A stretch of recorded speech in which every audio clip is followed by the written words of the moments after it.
CNN, BBC, France, 24. I'm watching you all. I'm recording every lie. I'm archiving every distortion. I am Ibrahim Traore, and today I'm pulling off your masks. Yes, you heard correctly. I, whom you call a young military junta leader, whom you brand as a dangerous radical, whom you serve up as an anti-Western dictator, am now telling you the truth. And this time you cannot turn off your microphones. This time you cannot turn away your cameras. This time your editors cannot cut this speech, because the world you monopolize no longer exists. Because millions will hear these words now, without passing through your filters, without being subjected to your distortions, without being muddied by your lies. I am 34 years old. Every day of my life, I grew up with your lies. As a child, I would watch Africa on television. Always the same images. Children with flies, dry lands, weapons, death. This is Africa, they told us. This is what Africa is. And we believed it. We were ashamed of ourselves. We were ashamed of our own lands, of our own people. But then I grew up. I read, I researched, I questioned, and I understood that the Africa you showed us wasn't real. The story you told us was a lie. The fate you imposed on us was a script you had written. For years, how have you portrayed Africa? How have you shown it? How have you sold it to your viewers? As if we were creatures who had no share of humanity, as if we were savages left outside of civilization, as if we were wretches waiting for you to save us. Every day, every hour, every minute, the same story plays on your screens. Hunger, war, disease, corruption, terror, chaos. These are the words that come to mind when Africa is mentioned. In your Africa dictionary, there are no other words. No hope, no success, no development, no resistance, no honor, no pride, no victory. So I ask you, New York Times, Washington Post, Guardian, Le Monde, have you ever made Africa's successes your headlines? How many times have you written about Rwanda's technology miracle? How many times have you shown Ethiopia's reforestation project? How many times have you praised Botswana's democratic success? How many times have you described Kenya's entrepreneurial ecosystem? No, because these don't fit your scenario. Your Africa cannot be successful. It cannot, because then how will you legitimize your exploitation? If it's not in need of help, how will you intervene? If it's not backward, how will you look down on it? Have you ever asked yourselves, has any editor sitting at their desk, any news director in a meeting, any columnist at their keyboard ever thought, why are the people of the world's richest lands poor? Here are the numbers for you, real numbers. Africa owns 70% of the world's cobalt reserves. Your cell phone, your computer, your electric car won't work without cobalt. This cobalt comes from Congo, but Congolese can't afford cell phones. Africa owns 90% of the world's platinum reserves. Catalytic converters, electronic devices, medical implants, they all need platinum. This platinum comes from South Africa, but South Africans are crushed by unemployment. Africa provides 30% of the world's gold production. Mali, Burkine Faso, Ghana, Tanzania. Gold flows like rivers from our lands. But our people swim in poverty. Africa supplies 65% of the world's diamond production.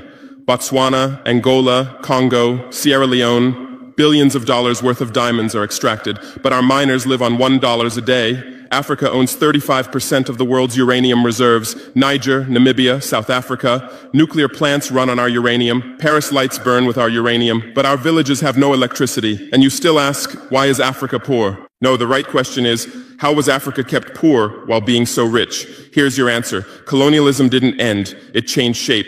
You used to come and occupy our lands. Now you come and establish companies. You used to take by force. Now you make agreements. You used to rule with the whip. Now you rule with credit. Let me give you concrete examples. With numbers, names, dates, but you'll never write about these. Glencore, Swiss-based mining giant, extracting cobalt in Congo. 2022 revenue, $256 billion. Tax paid to Congo, $500 million. That's 0.2%. Is this justice? Rio Tinto, British-Australian mining giant, extracting bauxite in Guinea, 20 million tons annually.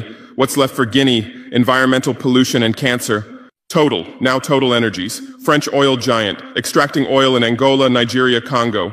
2022, profit, $36 billion investment in Africa, dirty pipelines, Anglo-American, founded in South Africa but now in London. Diamonds, platinum, iron, taking everything. What it left in South Africa, 6 million unemployed miners. And these are just the tip of the iceberg.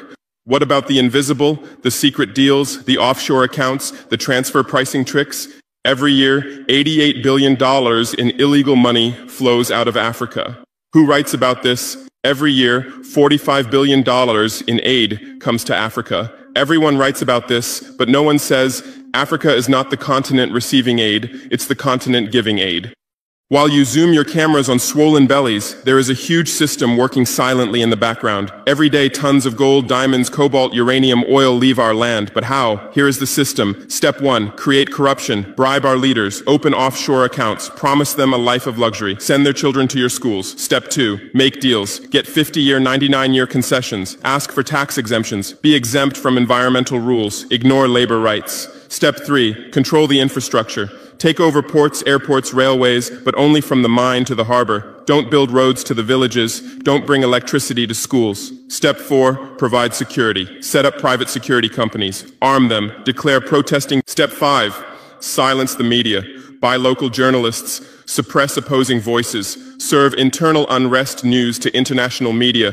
And this is how the system works. It's been working like this for 100 years, and you don't see this system. You don't want to see it, because you're part of the system too. Who are the biggest advertisers of New York Times, CNN, BBC, oil companies, mining companies, arms companies, pharmaceutical cartels, the companies that exploit Africa? You live on their money, you defend their interests, and what I'm about to tell you might cost me my life, but it's no longer time to be silent. France's system in Africa is the CFA franc. 14 African countries still use French colonial currency. 50% of these countries' central bank reserves sit in the French treasury. France applies negative interest to this money, so we pay France to use our own money.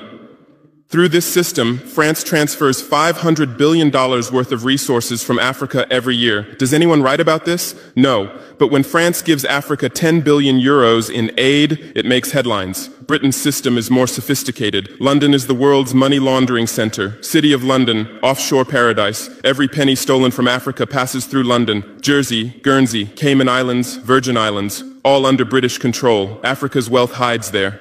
America's system is AFRICOM. Africa Command, 46 military bases on the continent. Official purpose, security. Real purpose, resource control. Drones in our airspace every day, listening devices everywhere. They say fighting terrorism, but it's not terrorists. It's people's leaders who are targeted. China is the new player, says win-win, builds infrastructure, gives credit, but in exchange for what? 99-year port concessions, mining rights, agricultural lands, debt trap diplomacy, ask Sri Lanka, ask Zambia, and you write about none of this. Why? Because you're not free press. You're corporate press. Your bosses are billionaires. Jeff Bezos bought Washington Post. Why? For love of journalism? Rupert Murdoch's media empire, Fox News, Wall Street Journal, The Sun, The Times, all from the same hand, all giving the same message. West is good, others are bad. Carlos Slim is the largest shareholder of New York Times, Mexican billionaire. Where's his wealth from? Monopolized telecommunications, got rich off Latin America's back, now controls America's most respected newspaper. And you claim to do independent journalism? Who are your editors? Which schools did they graduate from? Harvard, Yale, Oxford, Cambridge? Always the same elite schools, always the same worldview, always the same prejudices.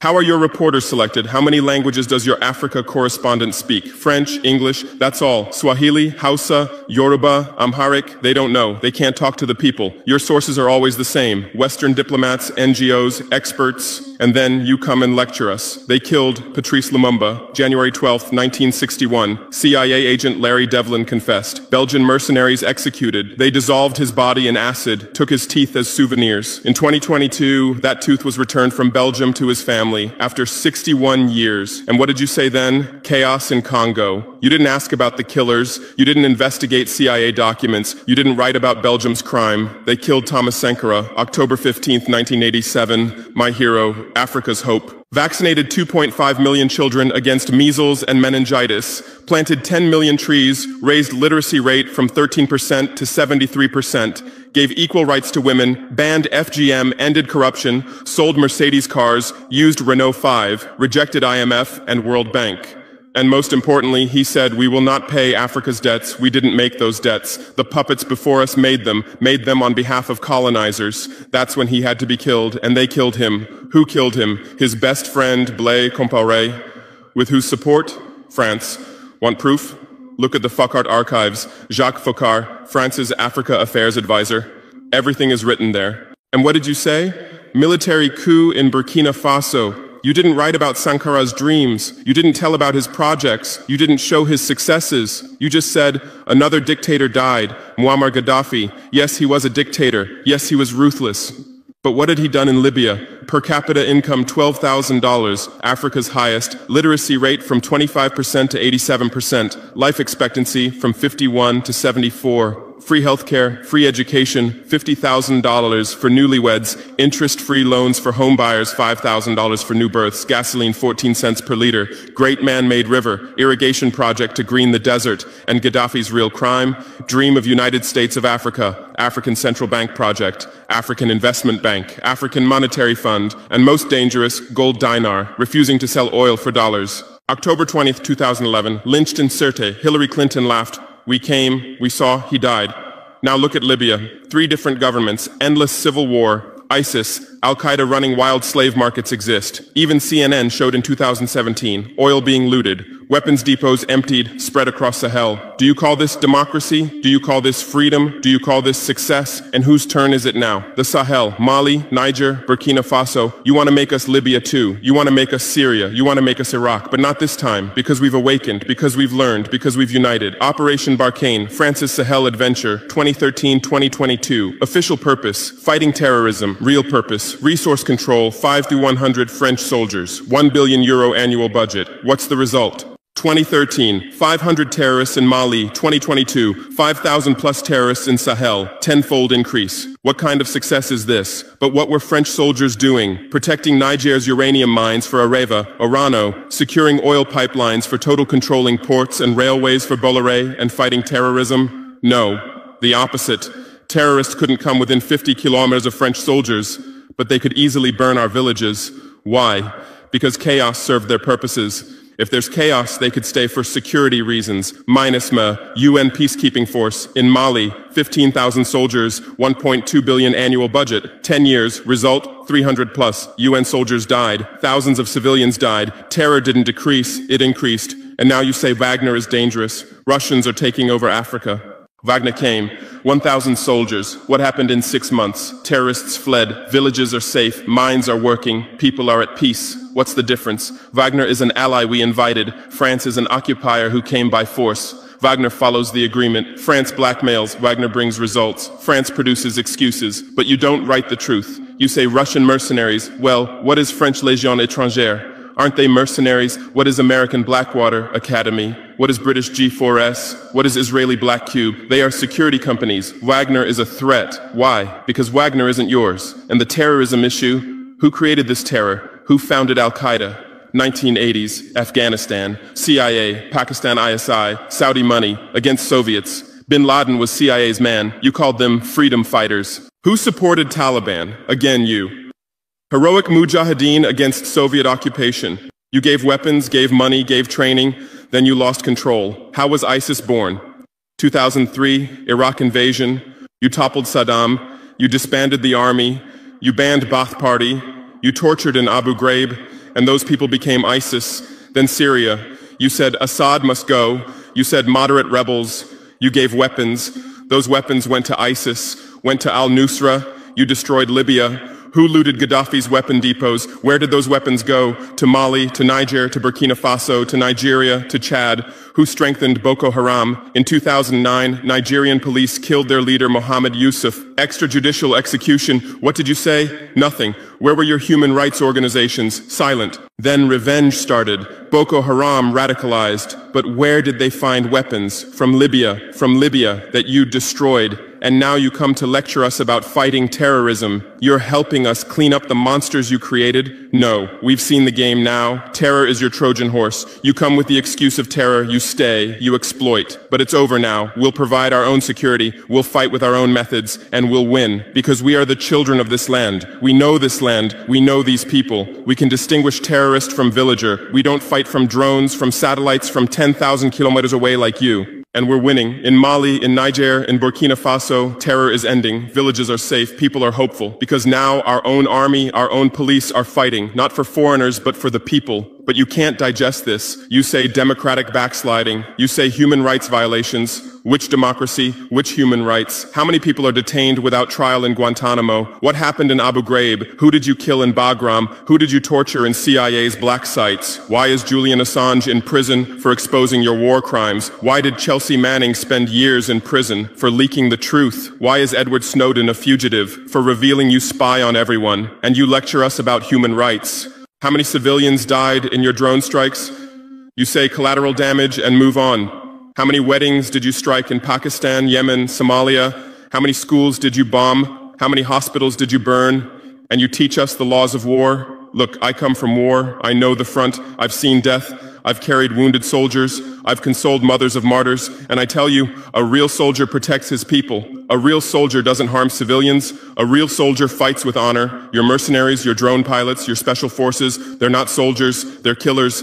They kill people by pressing buttons from 10,000 kilometers away, then go home and play with their children. We don't fight like that. We look our enemy in the face. We protect civilians. We fight with our honor. We die with our honor. And we'll win. Because the righteous win. Because those who fight with their people win. Because those who fight for their land win. Let's return to your media. I know how you work. I have friends who work within the system. There are journalists with conscience, but they stay silent. Why? Because the system silences them. Those who write the truth get fired. Investigative journalists are laid off due to budget cuts. Dissenting columnists are shown the door because reader interest has declined. And what replaces them? Experts from think tanks, NGOs, universities, all saying the same thing, all defending the same thesis. West is good, Africa is bad. So who are these experts? Where do they get their funding? National Endowment for Democracy, NED, American Democracy Exporter, CIA's legal arm, has fingers everywhere, funds opposition, directs media, creates civil society, Open Society Foundations, George Soros's organization, says open society, but open for whom? Open to what? Open to exploitation, open to intervention, open to manipulation. Ford Foundation, Rockefeller Foundation, Bill and Melinda Gates Foundation, all in Africa, doing aid, but what do they get in return? Control, data, influence, and your media is their trumpet. You headline, Gates is saving Africa, but you don't say, how many African children were paralyzed by Gates's vaccine trials? How many farmers committed suicide because of Monsanto seeds? You're masters at storytelling, but always the same story, white savior. Remember Live Aid, 1985. We Are the World, charity concert for Africa, millions raised. What came to Africa? Corruption increased, dependency increased, but it was a great story for you. Bob Geldof became a hero. Musicians looked conscientious. Viewers felt good about themselves. Africa remained hungry. Remember Kony 2012? Viral video. Stop Joseph Kony. 100 million views. Result? Kony is still free, but the video maker got rich. Invisible Children organization collected millions. What came to Uganda? American soldiers. And you present these as success stories. Angelina Jolie, Madonna, Bono, all Africa volunteers. They come, take photos, adopt children, leave. And you say, interest in Africa increased. What interest? Whose interest? Interest for what? Madonna adopted from Malawi. You made headlines. But 100 children die from malaria every day in Malawi. You didn't write that, because that news doesn't sell. Bono became Africa's spokesperson, raised billions with U2 concerts, but moved his company to Netherlands to avoid taxes. Money stolen from Africa also passes through Netherlands. Did you write about this? George Clooney campaigned for Darfur, said save Darfur. Result? Sudan split. Oil remained in South Sudan. South Sudan is now in civil war. Who's getting the oil? Take a guess. And you always present these as humanitarian aid. But these are imperialism's soft face. These are exploitation's PR. Let me give you real numbers. Every year, 134 billion in aid and investment comes to Africa. Every year, 192 billion in resources leave Africa. Net loss, $58 billion every year. But you only write about the incoming $134 billion. You don't write about the outgoing $192 billion. Why? Because then people will ask, why does Africa need aid? Illicit financial flows, 88.6 billion year multinational corporations profit transfers, 48.2 billion year debt interest, 17 billion year brain drain cost, 13.8 billion year climate change cost, 10.6 billion year illegal logging, 17 billion year illegal fishing, 1.3 billion year total, $192+ billion every year. This much resource leaves Africa every year. But what are your headlines? EU announces 20 billion euro aid package for Africa. China gives Africa $60 billion in credit. America grants Africa $8 billion. People read these and think how generous they are, how charitable, how ungrateful Africa is. But the truth is the opposite. Africa is financing your standard of living. Africa is subsidizing your prosperity. Africa is making your technology possible. The cobalt in your iPhone from Congo, the lithium in your Tesla from Zimbabwe, the tantalum in your computer from Rwanda, your jewelry from Botswana, your chocolate from Ivory Coast, your coffee from Ethiopia, your oil from Nigeria, your uranium from Niger. And what do we get in return? Debt, poverty, humiliation, but enough. This game will end now because we've awakened. Our youth are sharing the truth on social media. Bar France out hashtag used 100 million times. Africa is bleeding 50 million. On Stop Exploiting Africa, 75 million. And what are you doing? You say Russian bots. You say Chinese propaganda. You say disinformation. No. These are real voices of real Africans. This is real anger. This is real awakening. There are millions of youth on TikTok, videos celebrating French soldiers leaving, images applauding Wagner's arrival, content explaining the truth on Twitter, Instagram, Facebook. The same voice everywhere. Enough! And you're panicking because you're losing control. You're losing the narrative. You're losing the monopoly. You established fact-checking organizations. Africa Check, AFP Fact Check. Who funds these? Facebook, Google, Bill Gates. The same system again. What are you checking? Whose facts are you defending? We say France exploits $500 billion a year. You say false. Only $440 billion. As if that changes the situation, as if 440 billion is little. We say Wagner has been successful. You say Wagner violates human rights. Well, what were French soldiers doing? Bombing Fulani villages, arming Dogon militias, accidentally striking weddings. Your hypocrisy is so obvious that no one believes you anymore. Remember what Anderson Cooper said on CNN? Democracy is declining in Africa. Which democracy, Anderson? Your democracy? America's democracy? Your Capitol riot, January 6, 2021. You said, attack on democracy. 5 people died. Our Sankara assassination, October 15, 1987. You said, internal matter. 1 person died. But that person was the hope of 20 million people. In your elections, corporations fund candidates, lobbyists write laws. You call our elections rigged. In your country, police kill blacks. George Floyd, Breonna Taylor, Ahmaud Arbery. You lecture us about police violence. On BBC, Kasia Madera presents Africa News. Polish origin. How many years has she lived in Africa? How many African languages does she speak? But every day she speaks as an Africa expert. Africa is like this. Africa is like that. On France 24, cameramen, editors, producers, most are French. Even Africa correspondents are mostly French, and they do objective journalism. Even Al Jazeera, Qatar funds it. What business does Qatar have in Sahel? But every day they report Sahel crisis. Whose crisis are they telling? Deutsche Welle, Voice of America, RFI, all state media, all propaganda tools.